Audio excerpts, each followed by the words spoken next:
on behalf of the Friends of the Harriet Beecher Stowe House.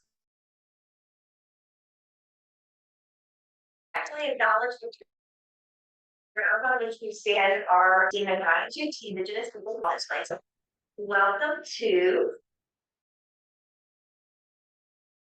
series. Sponsor for this series is School Outfitters, who does lots of cool classroom and furniture for all kinds of occasions. To learn more about their services, you can visit their website at School Outfitters. Hi, welcome, Christina Hartley, the Executive Director here at the Harriet Beecher Stowe House. And tonight we have a wonderful program called In the Beginning, which is looking at some opening chapters, lines from a few of Harriet Beecher Stowe's. And our discussion leaders today are Dr. John Getz and Dr. Cheli Reutter, who are retired from Xavier and working at UC. And they are also longtime volunteers here at the Harriet Beecher Stowe House and as well. So we have tons of great things going on this fall, and I'm not going to list them all because we would be here for days. So I encourage you to go to our website and take a look at different activities and different programs that are going on that will highlight the 75th anniversary fundraiser activity, which will be taking place in less than 2 weeks. It's on September 14th. And it is basically a glorified open house experience where we're going to have jazz right here at the tavern, along with food. Harriet will be wandering around. We will also have some behind the scenes and sneak peek type tours of things that are upcoming. So tickets are only $75 because it's the 75th anniversary of us being a museum. And I just got our proof of the labels for the Edgemont Inn beer today. It was really good. So I encourage you to do that if you have not, although I see some of you on that. So get your tickets. So this is the format that we're going to use, and that is I'm going to turn it over to John and Cheli. We're going to go over a timeline, we're going to have discussion questions, we're going to chat. Everybody feel free to jump in, but also if you need to raise your hand and come in, that's fine. I'm trying to get sorry. And then we'll go till about 8:15 or so, and then wrap things up. So, John, take over. I do not hold. Give me just a second so I can get to the. While you're doing that, can I ask whether, since we have a small group here and it's cozy, and at least one of our books that we're reading from Pearl Force Island is so very folksy, why don't we start just by being folksy too here before we get started our discussions? Come over. It's not going to be staying for 4 years now, maybe 5, maybe 7. I don't know. It's like we're living together. Yeah. So I mean,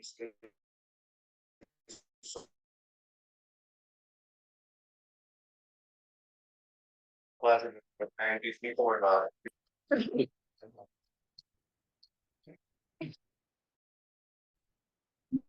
Somebody. Well, I'm Judy Smith, and I won't take up too much time, but I am new to Cincinnati. I'm from California. I retired in February, and it's a really long story, but I just bought a property here, and I've been just covering all the ground because there's so much interesting stuff here in Cincinnati, and I'm loving it. And I couldn't wait for an opportunity to come here. And when I saw something online, I decided to sign up. I read Uncle Tom's Cabin years ago, but I still wanted to participate, even though it's really Of course, yeah. sure, I can get a lot out of this. I'm happy to be here, and it's wonderful to see the house. Thank you. I'm glad you're here. Yeah. Pleasure. I'm Joanne Reutter Gibbons, and I'm probably one of the fixtures around here. I have been at, I think, every single discussion. Right. I survived. To tell this back. Learned so much about Harriet Beecher Stowe. However, I have a resident resource. Anything you need to know anytime, anyhow, about American Lit, about Harriet Beecher Stowe, about a vocabulary word I can't think of, or what was the name for that poet? I live with my husband. How about the online folks? Am I the only online I folk? see, Wait, am I the only online? Am I the only one? Hold on. I am the Yes. only one. Okay, so my internet is spotty today. Can you still hear me? Uh-oh, you're all, oh yeah, okay. Okay. Yes, So hi, I'm Amy. I think I've been coming for 4 years, and I learned about the Harriet Beecher Stowe house driving past it to get to work a lot. But my first trip was in 2019 for Harriet's birthday. And then I started coming to the Semicolon Club when it was still in person and is now. So in 2019, I did a Semicolon Club. And then when I learned about the Voices discussions, I started joining those. But I haven't been as good as Joanne. I haven't made it to every single one. I've made it to a lot of them. Most, but not all. I think that's it. Did that come out okay? that's right. yay. Okay, timeline time. Let's take a look at some key dates. Some of these will be very familiar to those of you who've been around the house a lot, but Harriet Beecher, just Harriet Beecher, was born in Litchfield, Connecticut in 1811. The youngest daughter of famous Presbyterian preacher Reverend Lyman Beecher and Roxana Foote Beecher. Presbyterian Lyman Beecher and Roxana Foote Beecher, who came from an Episcopal family. Interesting duality going on in Harriet's life. We can skip some of those and go on to 1832, which brings Harriet here.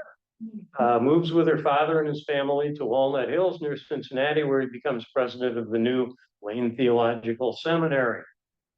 And Catherine, Harriet's an adult by this time, and so is her sister, her older sister, Catherine. They found the Western Female Institute in downtown Cincinnati, and Harriet is Catherine's assistant. They were educational reformers, believing that women should get the same kind of education that men should. Okay, so while she's here, she starts publishing things, witnesses the Lane Seminary debates, in which the students chose immediate emancipation over colonization as the best response to slavery.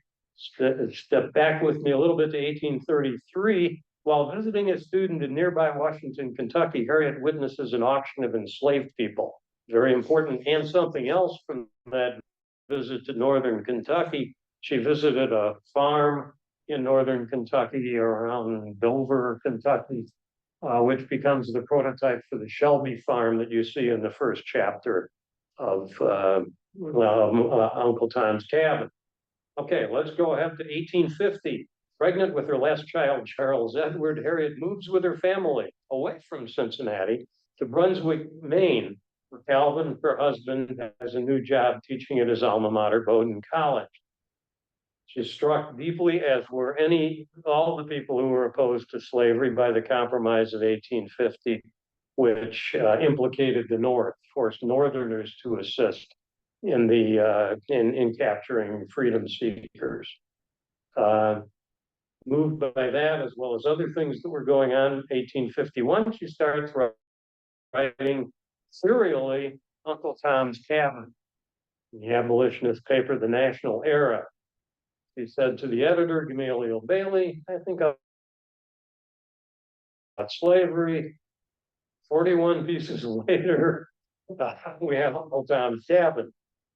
She cranked it out. And by 1852, the story's so popular that even a month before the final installment comes out, it's published as a book and is a huge seller. It becomes the biggest selling book in the world in the 19th century other than the Bible. Same year, she begins writing The Pearl of Oars Island. And Shelley may want to jump in talking about the writing history of this book, because it's much more complicated than the writing of Uncle Tom's Cabin. Yeah, I would love to do that for a second here, because after Harriet Beecher Stowe and her husband leave Cincinnati, they go to Bowdoin College, which is probably a less studied period of life, very brief, but very significant, because that is where she is writing Uncle Tom's Cabin. But they live in a professor's house on the edge of the campus there in Brunswick, Maine. I had the pleasure of going there for the first time ever last spring. And I was so struck because, she has like 6 kids. She's right with all, she's expected to entertain. She's a professor's wife, back in the day, that's what she did, and so, and yet she's also not only writing Uncle Tom's Cabin. I mean, of course, the stories of Uncle Tom's Cabin had been brewing for years in her Cincinnati days. She was probably taking notes, and a lot of her materials come from that period. But nevertheless, she was actually doing the writing while she was at Bowdoin, raising kids, entertaining, and starting, just beginning this inspirational moment. And people also talk about something I'll throw in here as a little detail about Uncle Tom's Cabin. People used to say that she was inspired to write it. This is not true, because she was inspired before that from Cincinnati area events. But people say that she was inspired to write it when an enslaved person came to her home and actually stayed overnight. And so, yeah, all of that did happen in those very compressed years while she was still thinking about Cincinnati. And at the same time, she was very much in touch with the local culture that you'll see in pearls represented in Pearl of Oars Island. So now let's go to 1853, stung by Southern criticism that she's treated in Uncle Tom's Cabin slavery too harshly, presented too negative a picture.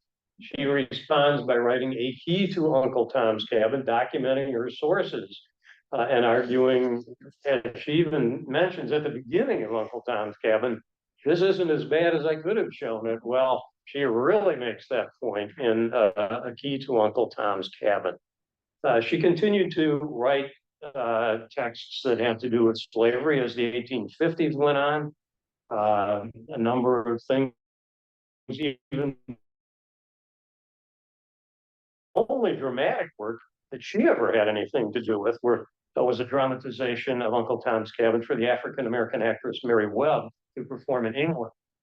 Constant pirated versions of Uncle Tom's Cabin being put on stage.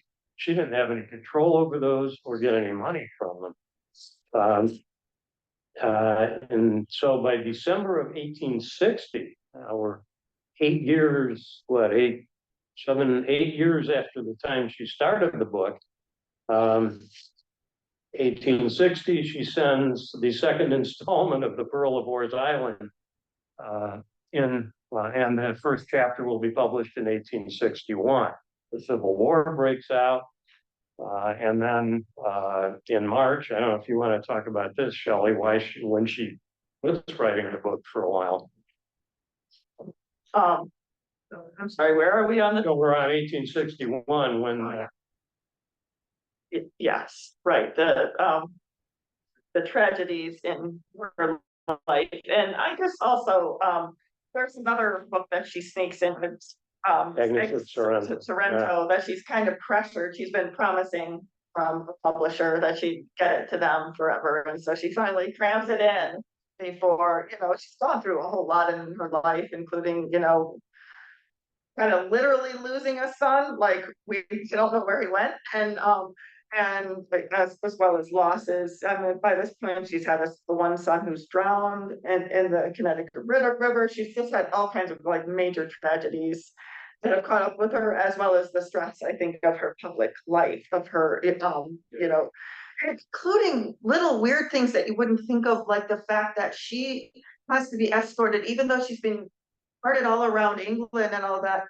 She has to be accompanied by her husband or her brother at all times. Like she's not allowed to sort of advocate for herself or talk to people. She's like, except through other people, even though she might be presented on the stage or in the lectern. So really interesting and stressful experiences that she's gone through at this point. And we end with her visit to President Abraham Lincoln at the White House in 1862, where he supposedly said, "Are you the little lady who wrote the book that started this big war?" We have no real authority for saying that, but we do know that she visited him. And I suspect, though we don't really know what went on, that she was lobbying him to sign the Emancipation Proclamation, which he finally did January 1st of 1863, because she had argued for that in print. We end the timeline here. It doesn't mean she stopped writing, but in fact, she continued writing quite a bit in those later years. But as far as I know, her last story was written in 1882, and it's one we're going to look at next month. The Captain's story, when we look at Gothic stories, it's getting more attention these days, kind of come to light. It isn't even mentioned in Hedrick's list of her stories published, so I think it's kind of a more recent discovery. And then she dies in 1896 in her home in Connecticut. So, Yeah, and the thing I might say is like, we'll get into this through the discussion too, but the sort of maybe the reason we chose these two particular books, well, plus the key, is that well, Uncle Tom's Cabin, we don't have a book from, that's just a given, but some others have argued that Pearl of Islands is perhaps her most beautiful of the text. So we'll take that on. It's certainly very different than Uncle Tom's Cabin. Yeah. So first question that we put out there for people to think about: what does Harriet's preface to Uncle Tom's Cabin, the preface, tell you about her purpose in writing the book?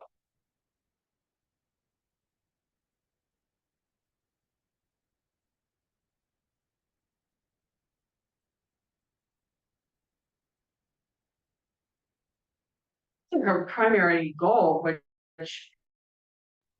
she has in the preface, is the object of these sketches is to awaken sympathy and feeling for the African race as they exist among us, to show their wrongs and sorrows. And doing this, hopefully, I think, raise awareness and sympathy for the slavery community, or the enslaved in the United States, and make change. But right, people had no idea of what it was really like to be enslaved, especially the Northerners, and of course the Southerners were denying it. So this was an attempt, I think, from what she says, to tell the truth.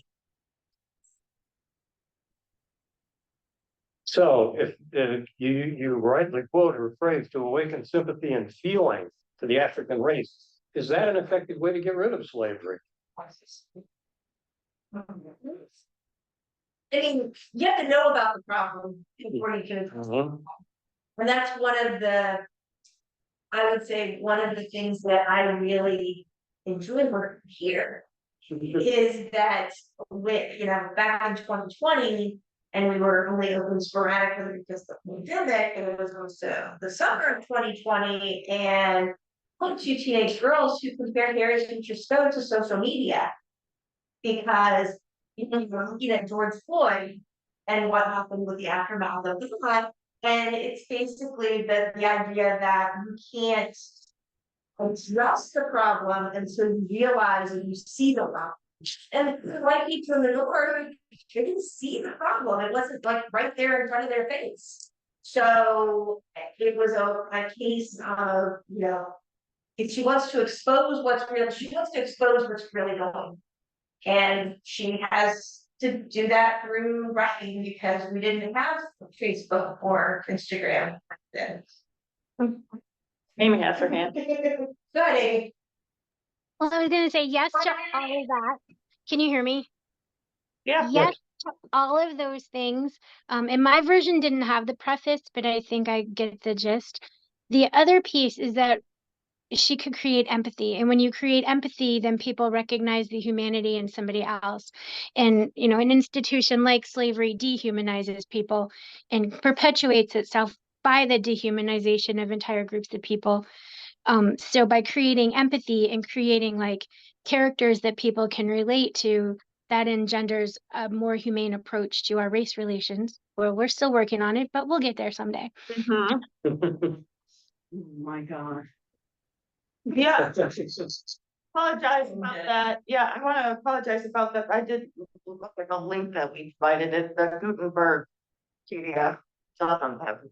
So, but too bad. So I mean, I think you guys, thank you for quoting it and everything to help give us the gist. But one of the things that I would say really quickly from my experience, you know, even like going through graduate school, where I first time I ever read Uncle Tom's Cabin was actually in graduate school. It's the best known and least read, opposite of Harper Lee's To Kill a Mockingbird. But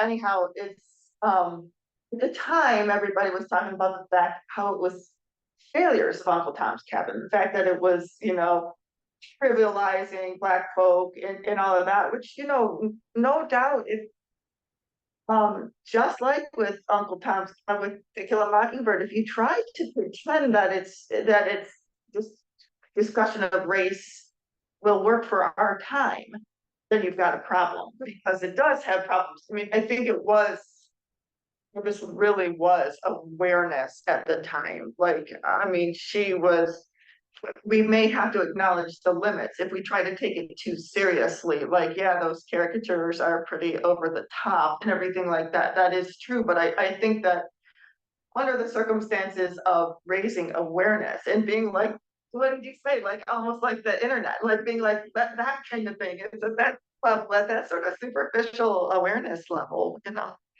And if she had written it with an awareness that we have today, it probably wouldn't have had the effect that it did. She had to speak in the language of her time, and some of that involved the stereotypes that were out there. Think of it. I wrote down some quotes. Harriet says, "Black people are an exotic race with a character so essentially unlike the hard and dominant Anglo-Saxon race." That's really It's extremely elitist. Yeah. We wouldn't want to write that today. She got those ideas from Alexander Kinmont, who did those lectures in Cincinnati in the late 1830s.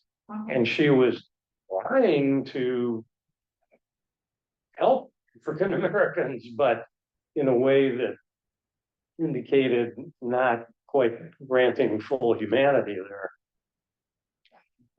The thing that she really did right, though, that you can already see in the first chapter, even though the very first scene is not this, but the thing that she did right is that she made it about family, just like Frances Harper.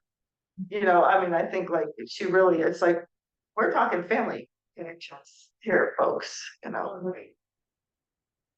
In the preface, there's a section that jumps out at me that I continue to try to reconcile it with her own Episcopalian background, more Presbyterian than anything.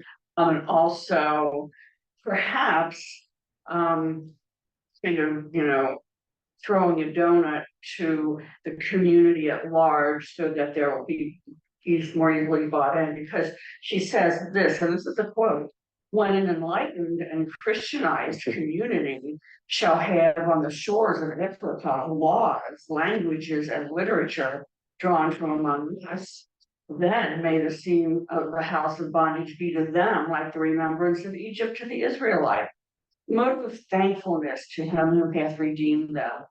So he is not at that level of acknowledging the innate inherent cultural differences and the realities of the Africans who've been brought here as slaves, but there's a certain missionary kind of context that comes through there, which might make it more appealing Yeah, say that to a northern audience, say, we need to know this so that we can Christianize these people. Now, I don't know that she ever really hits that nail really strongly on the head. But it certainly was an intention in the preface that she expressed in the preface.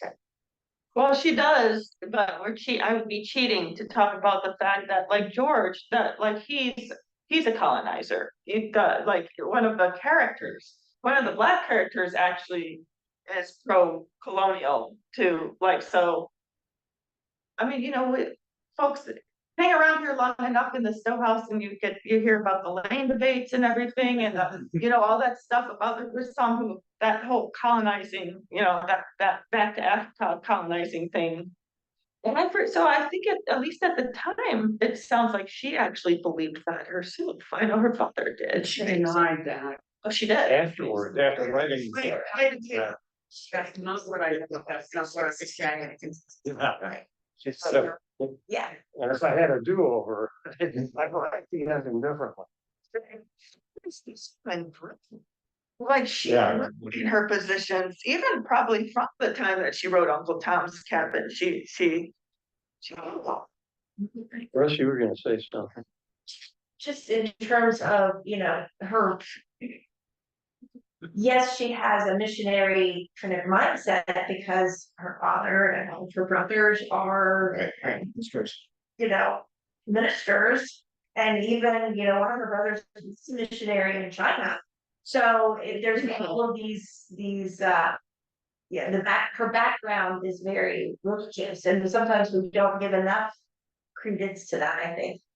Well, and remember, one of the reasons Lyman took the position in Cincinnati is because he wanted to be a missionary to all and convert all the Germans and Irish because they were The Catholics. Yeah. there was way too many Catholics here and he needed to change that reality. He's gonna have to jump in.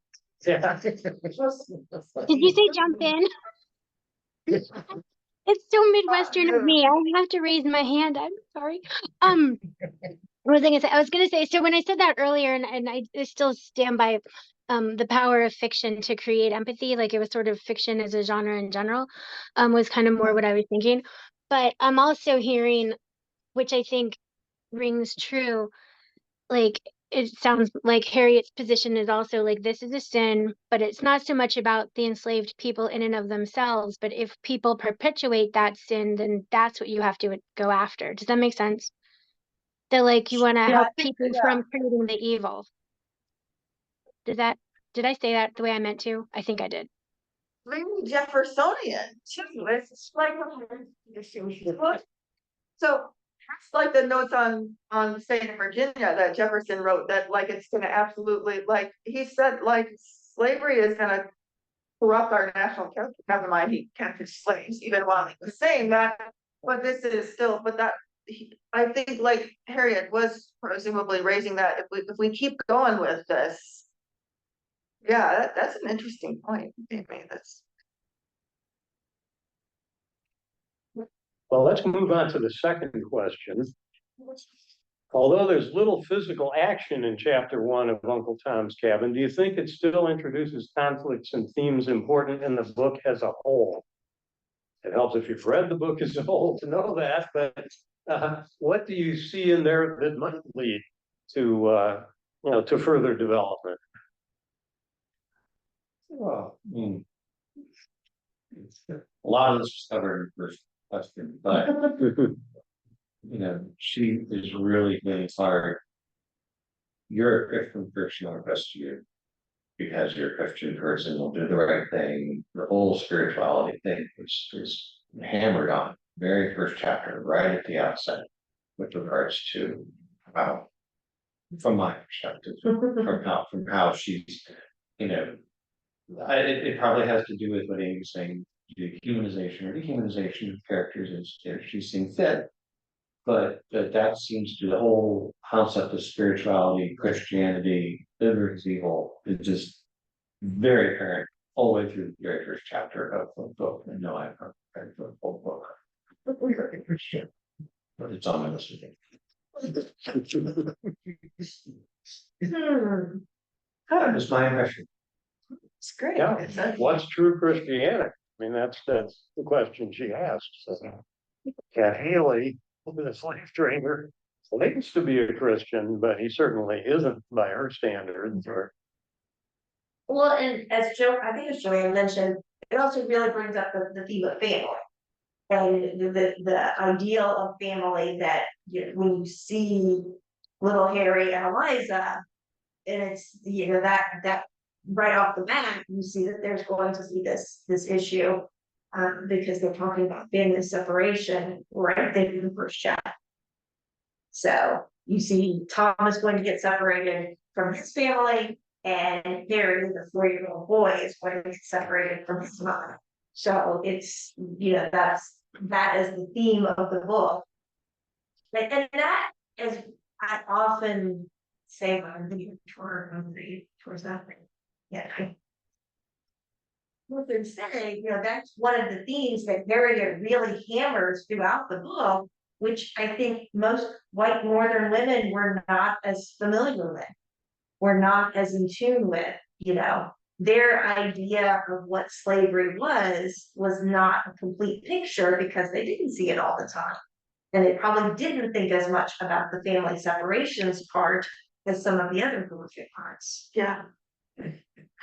It's, you know, I'm really hard for me coming back and reading it again after so many years. Honestly, I mean, as familiar as I am with the text because I've read it and I talk about it all the time here, you know, going back and reading about it and thinking about it from that very point of view that she was really hammering on the family separation issue. That's such freaking contemporary issue. And no, I will not shut up because I think that's kind of partly the point of literature is to help us also examine. I mean, I won't put a really fine point on it and they say exactly which cases of family separation I am referring to, but it's still here that many years later, you know.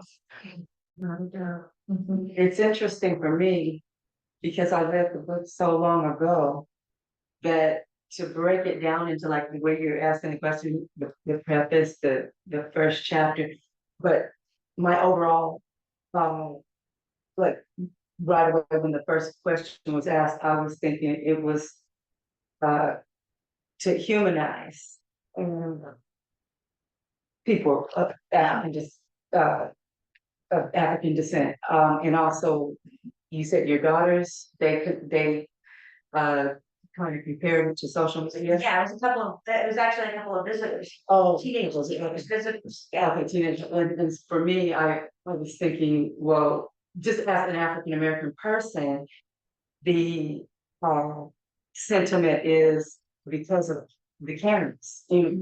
It makes it visible, makes us it allows us to make all of this information possible. And then the banning of books is to make it so we don't tell us. And then the destruction of the family is such a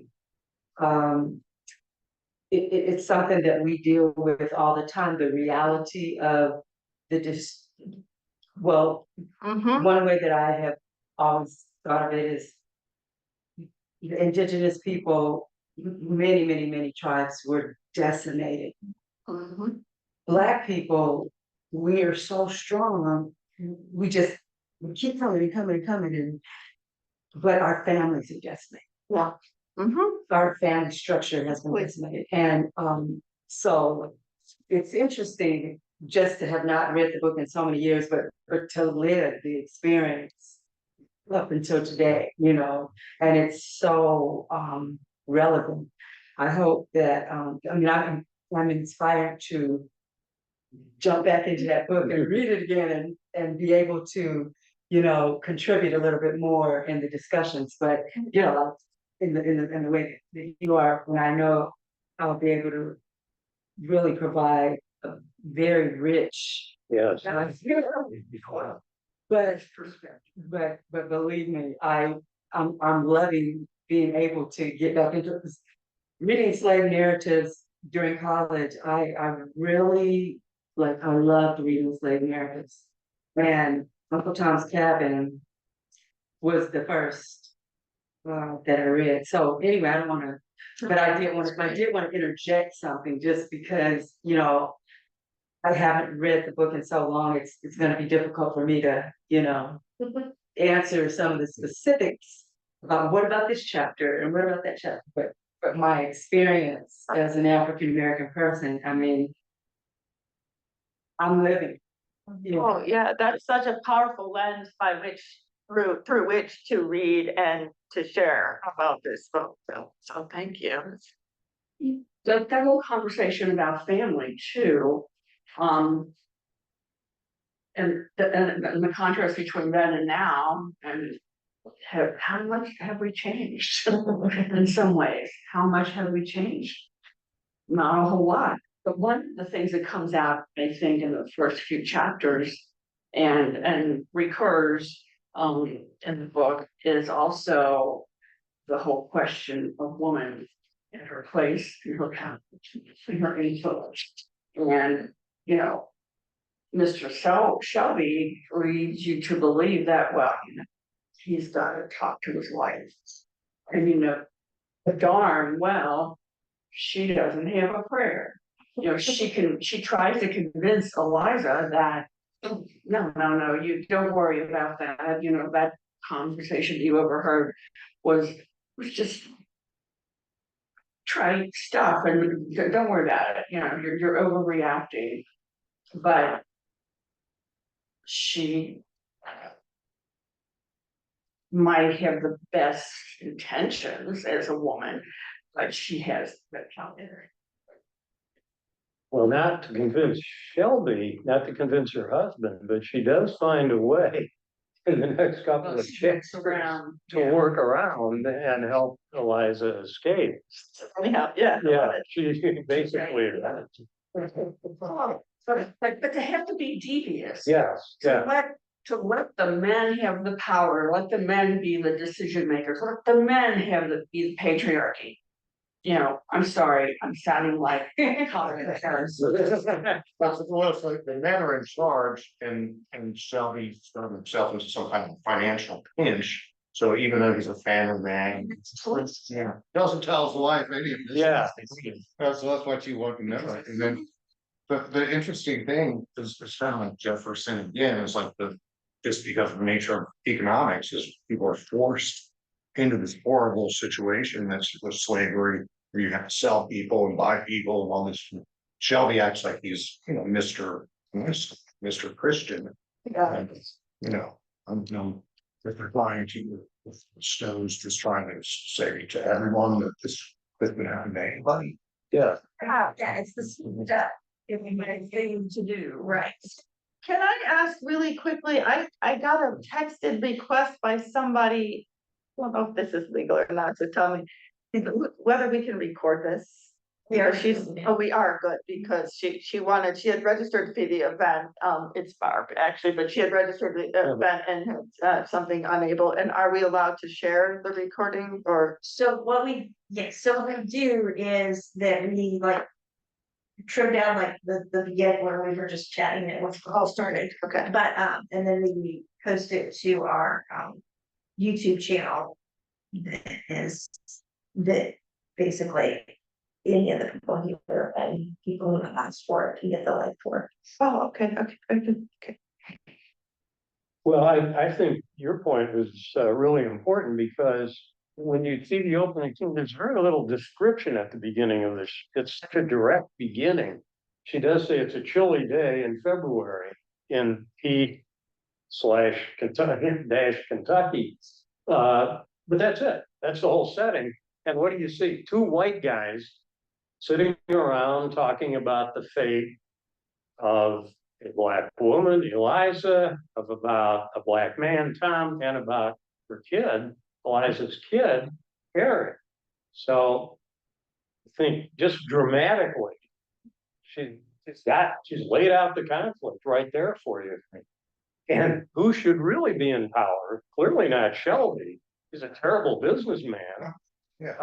And he should have let Tom run the farm. He says, oh, Tom, he does everything. He did business for me in Cincinnati and brought back $500. He manages my whole farm like a clock. Maybe Tom should be running. He's got better managerial skills than Shelby. And it turns out eventually, spoiler later in the book, Shelby's dead. His wife runs the farm and she does fine. Very good. Is there any specificity as to what the debt was and how much it was, or why he had that debt? Speculation, careless speculation or something like that. That's just a. Yeah, business decisions. Yeah. Poor investment. Yeah. But I mean, I think it's obvious where the power should be shared and where things would work a lot better if it were shared, but Shelby's making all the big decisions because he's the guy. He speculated largely and quite loosely. That's the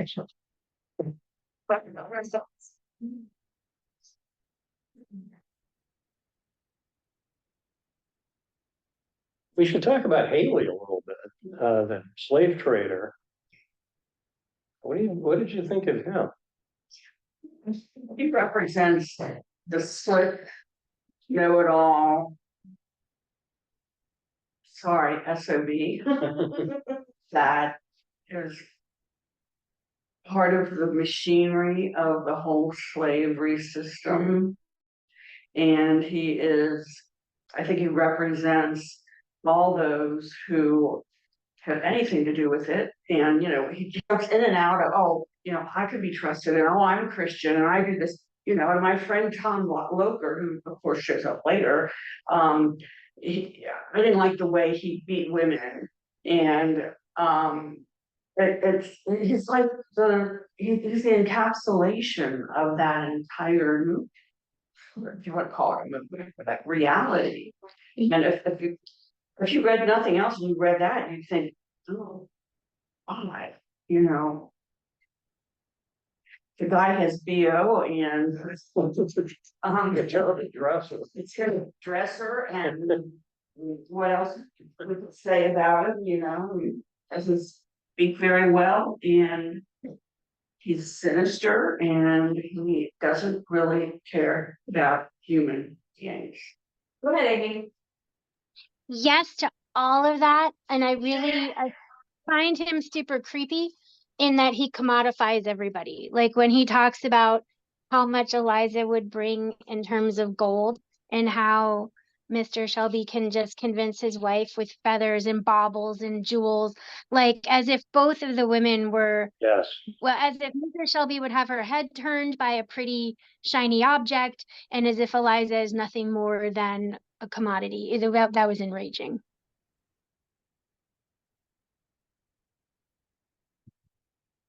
Observed. The other thing that strikes me about this is the way that Haley and Shelby particularly treat little Harry. Is anybody bothered by that part of the scene? Is anybody not bothered by that? Yeah. Like he's a little performance. He throws raisins Yeah. on the floor and says, pick these up. Won't it be funny to watch you do that? It almost sounds like vaudeville in the middle of their sitting room. Right. Here, little vaudeville boy, get up on stage and perform. It's almost it's almost a premonition of what you're gonna see in another 50 years. This is really interesting because this is the first time after many years since my first encounter that I started questioning myself about what I thought Harriet Beecher Stowe was up to. Like I had always sort of assumed that in that scene, Shelby's the good guy, Haley is the bad guy. But I think Harriet needs for us to understand that Shelby, even though he seems sweet and nice and stuff, I think she needs for us to know that he's really kind of messed up, even if he's the one. Like Haley has very little humanity. Yes, he does say, oh, they shouldn't be beating the women, but it's bigger than that. It's a lot bigger than they just shouldn't be beating the women. It's the whole thing, you know, that Haley is so happy to represent is what he should be protesting. Shelby, I think she means for us to see Shelby's hypocrisy. And that's the first time I ever really thought about that in my relationship with Harriet Beecher Stowe herself. I thought she was like, okay, yeah, the Shelbys were the good guys who were just like caught up in this sort of that Stowe was saying this, not that I would, but that Stowe was like, they were the good slave owners, which there aren't any, but I'm not sure that Stowe herself was even, I mean, I think she might have meant for us to understand some nuance and even some distance between him and I think she was really leaning a lot more into the distance between Mr. Shelby and Mrs. Shelby than Yes. than I had ever realized before. This is chapter 1, we're talking about. Yeah. It's, I mean, we're just like, it's Open. how much she puts into, you know, where she's gonna go with this. If you start reading it, you know, I guess this is the 4th time I read the book, but it's like, oh. So she's saying where she's gonna go with all this, and you know, and that was just her first installment. She didn't even written the rest of the book. Dr. Getz, you, I believe, have said in the past that as a novel, like from a critical plane, from a threat perspective, it's not the most well-written book out there. Per se, like exacting, like very, like the way you would develop a classic Mockingbird, something like that. I mean, it's not a bad thing, it's just rubbish. That was her approach. It wasn't in the lexicon of books that were typically made people read in college and that sort of thing. Just she was a woman. So there are multiple. They did not acknowledge female. No, there's something fair about that though, because literally, I mean, I think John, you and I would both agree this, like unlike with the Pearl Boars Island, where she was conceiving of that as a novel in its entirety, she was handing out the chapters, it was a serial novel. Right. She was writing them, whipping them out. I mean, she was. But I'm thinking more along the lines of, so I am not well read. But I do try to read. But I don't have a critical eye for this sort of thing, and yet, to your point, this is chapter 1, and you're like, oh, there's not a lot of stuff, not a lot of scripture. I'm blown away by the fact that I feel like I know all of the words in chapter 1 in like a page and a half. We're already making moral judgments on these people based on a little amount of words she put in there, where she's saying this person's a gentleman, this person's a talented, this person's energetic, and this is it. She just got that in there, and one way Saving it up for like, soap opera. Of course, the people are can't wait for the next installment too, right? Because, oh my God, we're gonna find out more about that. Shelby got under that whatever happened to that poor little book. I mean, she knows how to tell a story, and she knows how to grab an audience and keep them engaged, right. which is why it was the second highest selling book after the Bible. So it's interesting to me in preface to the key comes cabin, which I have tried. You're not alone. What she says in this work, the first quote. It has grown much beyond the author's original design. It is far over its limits. And she's to the point where she didn't get everything in the book she said she wanted to get in. And so, I'm struck by the fact that we could have such a nuanced conversation about by an author who to this point is really only earned what $50 on magazine competition or something like that.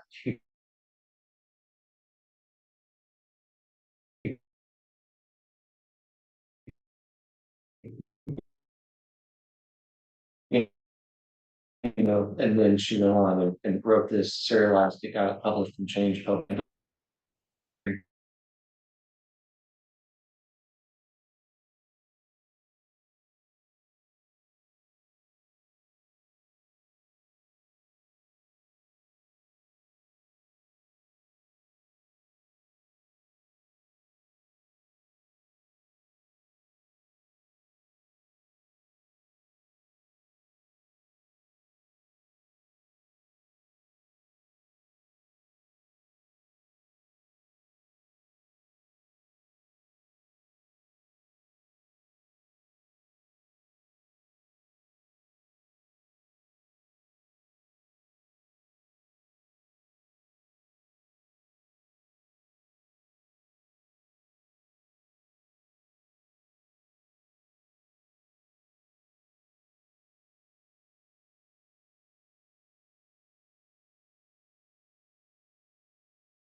let's move. John, 7:54. Yeah, We haven't even done Pearl Harbor. okay, maybe we should go to Pearl of Horse Island. Okay. We only have 1 hour? We could go on forever, but Oh, okay. let's give Shelley a chance here. Oh, okay, so I'm thinking we had an hour and 15, sorry, because I. We do. Yeah. Only 20 minutes left. So, For change. all right, so, if anybody needs the link to the Project Gutenberg, does everybody have a link? Judy, did you get the link to the book to follow along for the chat? Oh, It's on. Yeah. okay. I get a couple of. I shouldn't say. But I can't. Well, I'm going to ask this question then, and then you get a chance to follow afterwards. Full Forest Island, in chapters 1 and 2, we hear about some very tragic events, and I just am gonna ask you guys just to say what the events are, and how does the storyline direct us as readers to think or feel about these events? Wow. In first chapter, there's only two deaths. And birth, and yeah, so the I mean, basically the opening is that there's a shipwreck. Yeah, the shipwreck too. There's a shipwreck. Yeah. It's all right. Yeah, there's a yeah.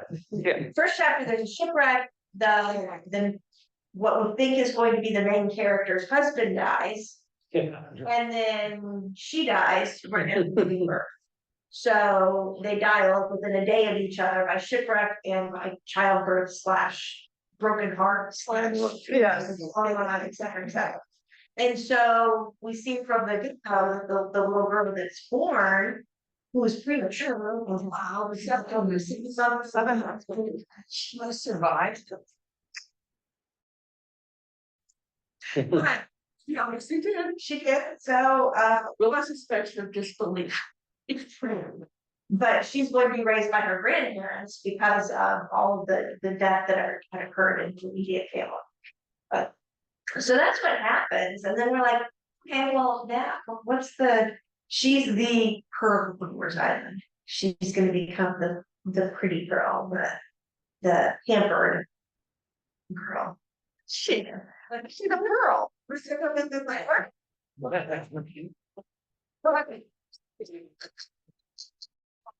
I don't know if there's any right answer, but I found.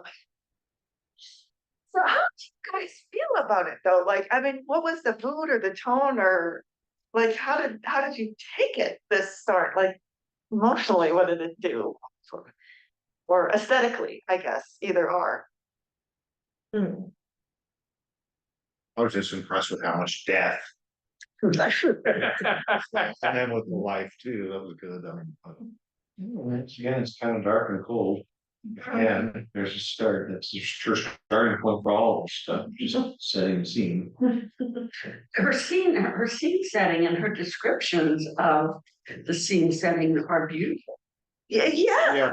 So after jaw dropping, I talk about, not knowing what things are on the page 2, only Savas and mullions with their dark pyramids or white spears of velvet leaves diversified the sandy wayside. You can't find those in the dictionary. And it's Oxford to get those, but and even you just read that the sea at least in the first chapter, I don't know if it happens in the rest of the book, but the sea itself is a character. Yeah. Yes.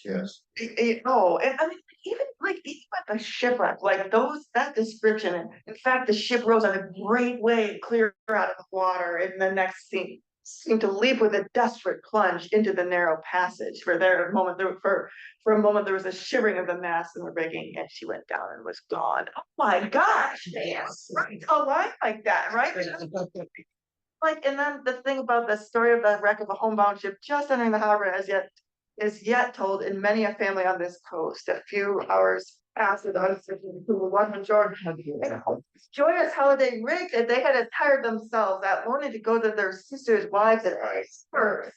Oh my gosh, like, Okay, Amy's turn. Amy's turn. Yeah, Amy. Go ahead, Amy. Oh no, I was enjoying that, but I was just gonna say like the ocean plays a major part in this because like even, a child being the survivor of a shipwreck to me and this like all of the imagery of the salt water and the ship going down and even her name literally means bitter waters or bitter, bitterness from the Yes. salty waters. Like it all ties into the ocean themes, which it reads very different to me than the opening of Uncle Tom's Cabin. This almost reminds me of like a Poe story, kind of. But I wanted Shelley to keep going. So Shelley, please keep going.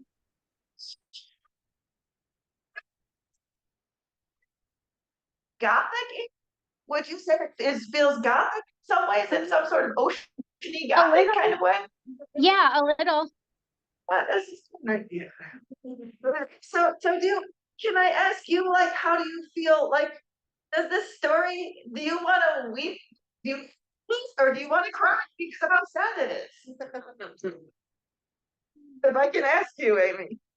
Oh, me personally, I mean, if I Yeah. can say it, and it hopefully doesn't come out callously, but a baby who's lost both of her parents is always tragic to me. Like it makes me want to cry. I was having difficulty reading it earlier today. Oh, yes, yeah, oh. So yes, I mean, so very sad. And then, and yeah, I mean, line, y'all that line, I'm trying to find it about the New England amusements.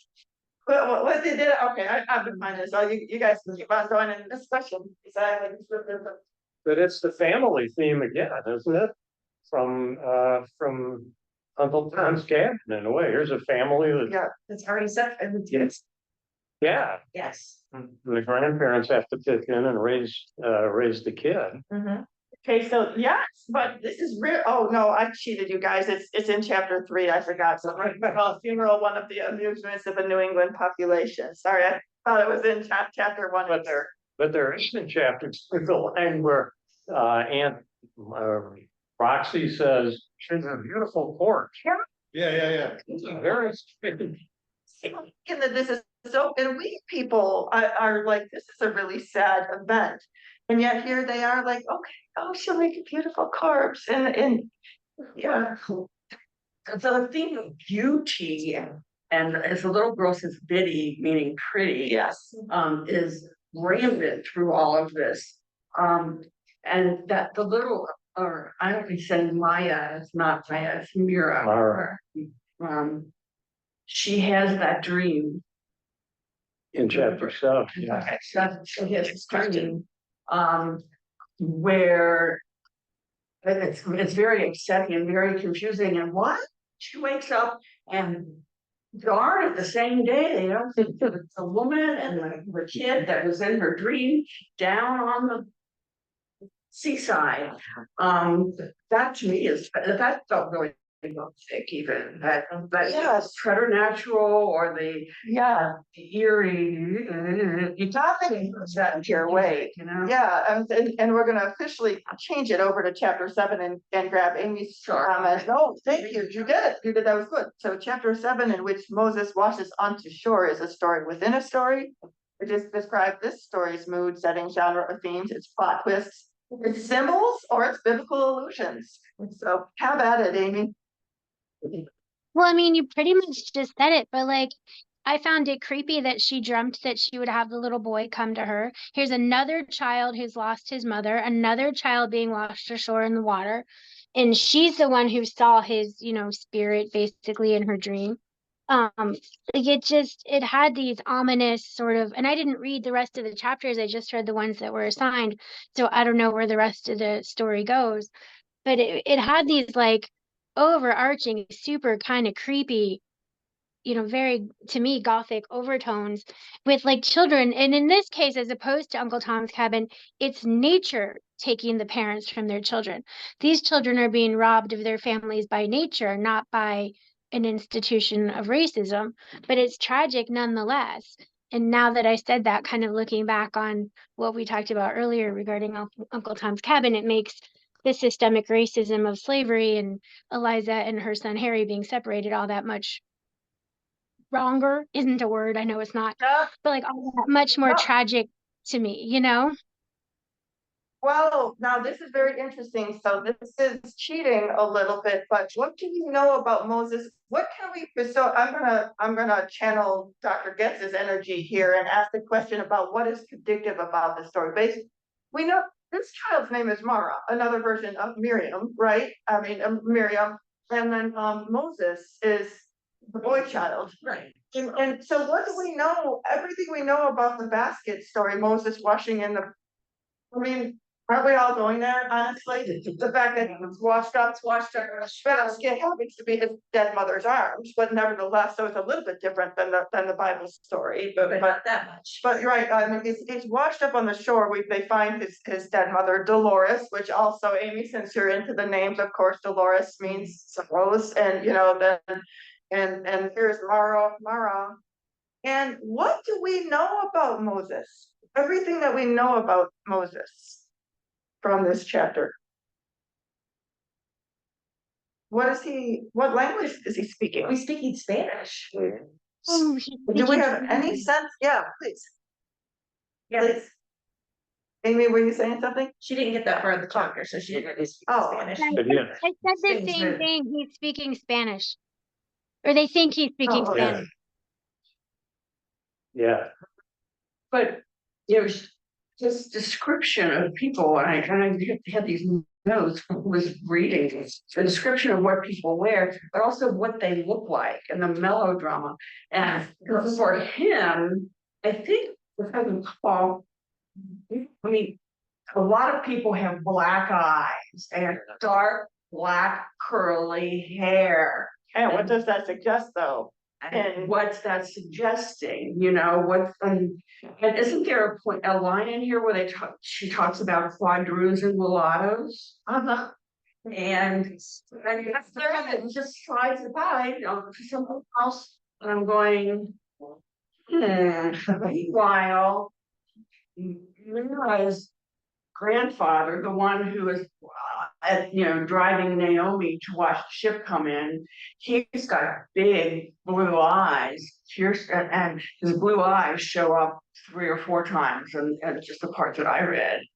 So clearly she's making some kind of distinction here between somebody who is apparently, you know, probably a European, or, you know, he's a white guy, and these people aren't necessarily all white. So it's complicated. Yes, please, Amy. We see your hand. I got chills because following, and again, I don't know how the rest of the story goes, but following the Moses story, Moses freed enslaved people. So I got chills kind of thinking about that. And if he's got a Mediterranean complexion, that's significantly closer to the complexion of African American slaves than it would be to, you know, whoever was just saying like blonde, blue-eyed individuals, like he didn't, this baby doesn't look like that, and neither does Mara. I believe they both have a darker complexion. So I think that's kind of interwoven in there. Well, that was a really good catch about Mara. Like the captain comes home one day and finds his wife with this black-eyed beauty. So we're not look,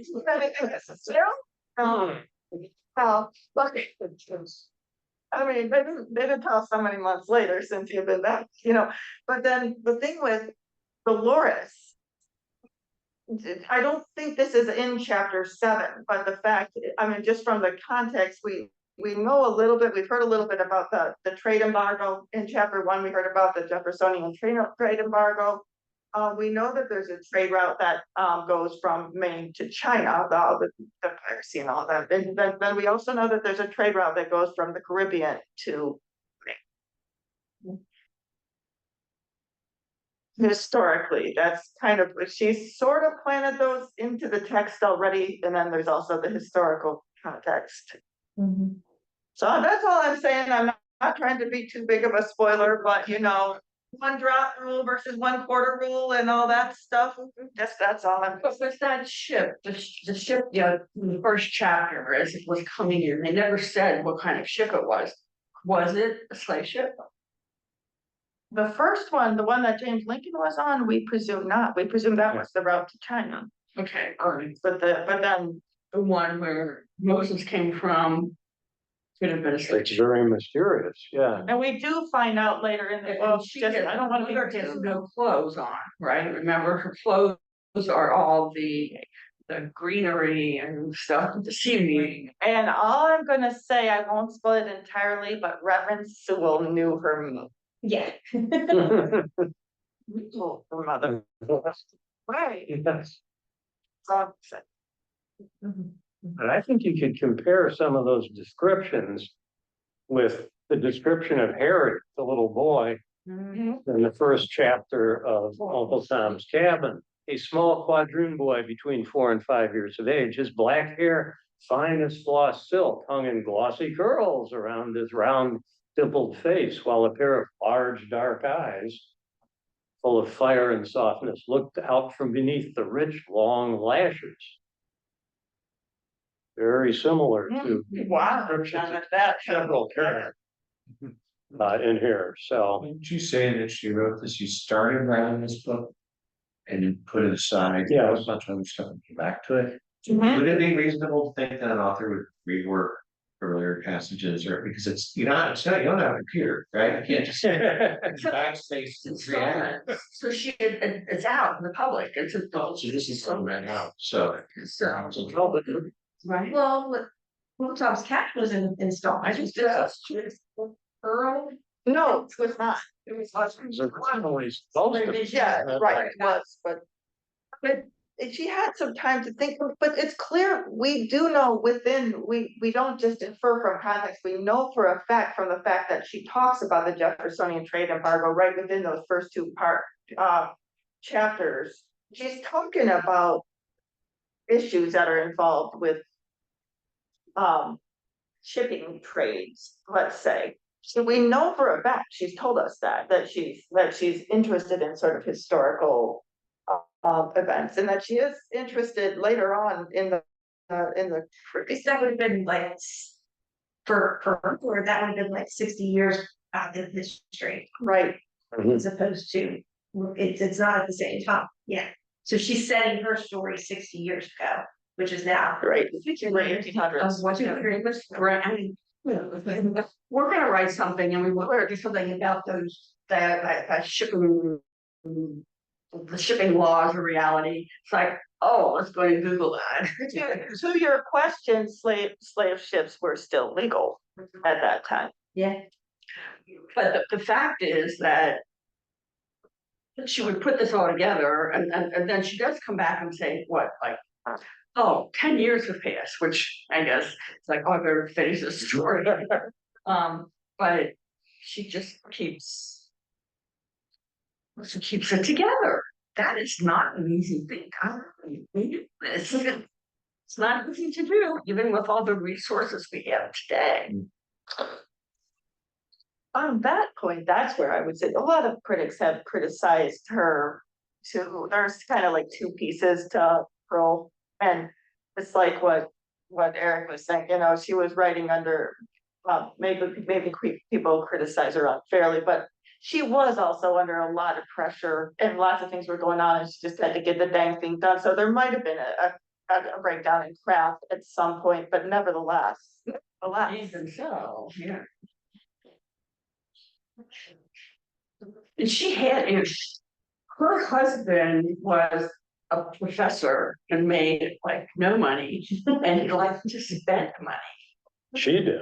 And so did she. So what she was, and it's sort of interesting because when she moved back to Connecticut at the end of her life, she lived next door to Mark Twain and they became very good friends. And he had the same problem.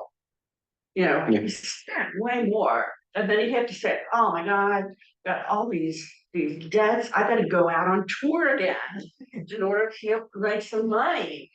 And it's an interesting contrast and comparison between the two of them, I think. Well, I mean, in all fairness, she was quite a bit wealthier than he was. I mean, after, while she was here, but once she sat pretty for the rest of her life, honestly. I think it's a little bit different than Twain, who was just such a disaster of a human being, honestly, but you know.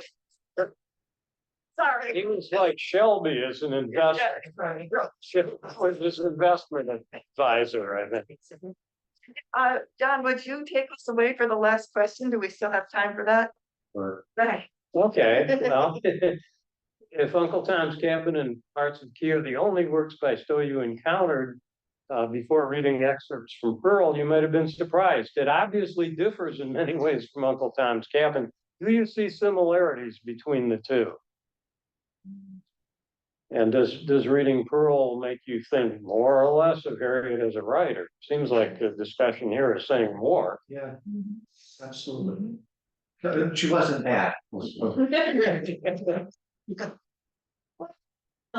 more? Or because you were like, yeah, definitely.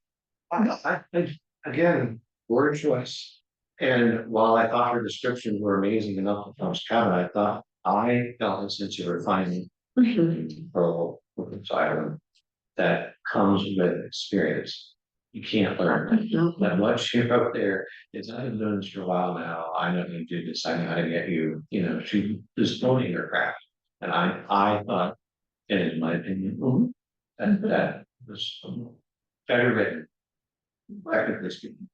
There's also a lot of, because I've read all the Girl Force Island, clearly not as well as Shelley has, because there's still parts where I'm going, what? It's not her. I remember asking her at one point, so is the preacher actually so as a yeah, so You just cannot believe that's your own sensibility fighting you because you're like, she's so top to me suggesting that, could she? she could. So I think that overall, yes, there's a lot. There's a lot to delve into, and reading it just once, you're not going to get everything. You have to read it. You know, it's like so well crafted that you have to read it more than once to get all of the connections. So. Well, to me, it shows an evolution in her thought too. And think of the things that have happened to her since she started this book. She got the negative reaction from some people to the end of Uncle Tom's Cabin, colonizationists, and she disagreed with that. She refuted that. She met Frederick Douglass in 1853. He visited her. And she even tried to mediate the feud between him and William Lloyd Garrison. She's seen so much in that time. Been to Europe a couple times. Yeah, she's seen more of the world. One of her other children died. Yeah. And something happened in Cincinnati in 1862 in September that we have the memorial for down on the Cincinnati riverfront, the Black Brigade, which I'll read this quote, it's pretty dramatic. The Black Brigade of Cincinnati was the first organization of African Americans to be used for military purposes by the North during the American Civil War. They didn't actually see combat, but they protected the city from the Confederate invasion. Well, half of those guys went and joined the Massachusetts 54. A lot of them, or they joined some other ones too. But so I think her attitude toward African Americans is becoming more sophisticated than it was back in the essentialist days of Uncle Tom's Cabin. Even there, it's more complex than that. But by now, I think she's really starting to see that African Americans have agency. Look, Black Brigade in her own city where she lived, she wasn't still living here, but I imagine she kept up on the news in Cincinnati, and she would have known that happened. She met Douglas, she involved, I just think one could make an argument, and I think Shelley either has explicitly or implicitly in her article about Pearl of Wars Island, that she's kind of deconstructing the notion of race here. Yeah, okay, I don't make that explicitly. The only thing I say explicitly in the article I wrote however many years ago is that, okay, spoiler, I believe that this is our first notable passing. That, Moses is a passing character. We have reason to believe because of Dolores. We find out a little bit more about his dead mother in the book, and the fact that their marriage when he's down in Florida, which is a really Caribbean settlement, even though it's technically in the US, like he gets a lot of pressure that for some reason this woman would not do for him. Like in his New Englander sensibility, you're not allowed to marry this particular woman. We presume she's probably a Octoroon or whatever. And so, but that the baby is presumably. I mean, we might have little hints to believe that the baby is actually his, and just by some happenstance. It always happens, like even when it happens in Uncle Tom's Cabin. It's like we meet the daughter from years ago, and sort of thing that somehow or another it just happens that she happens to die right there on, as she's passing by his little New England town, and and then the baby is up, but one way or another that is presumably Moses, like biblical Moses is of a different ethnicity or something like that, and it's has to go even against. Hey, gosh, we cannot leave this discussion without talking about Roxy and Rui. So, right? I mean, oh my gosh, like against all these very serious themes of death and with the advocation of death, despite the fact that she's lived through these terrible things herself, the death of grown men and babies and stuff like that. Somehow she makes it beautiful. And then yet, we also have to talk about the fact that it's the novel where she's just having a fucking good time. This is her folks. Tale, isn't that like Your islanders are there. it's interesting in comparison, but there she is, and she's bringing in. There's Roxy, Rui. She explicitly calls them the gatekeepers. I think, doesn't she? Or what she does later at some point, but I don't know. Yeah. Yeah, super. Still, she manages to sneak this passing child, this African American child, in through them, and it converts the town. Yeah, okay, well. Now I'm reading, so. And it's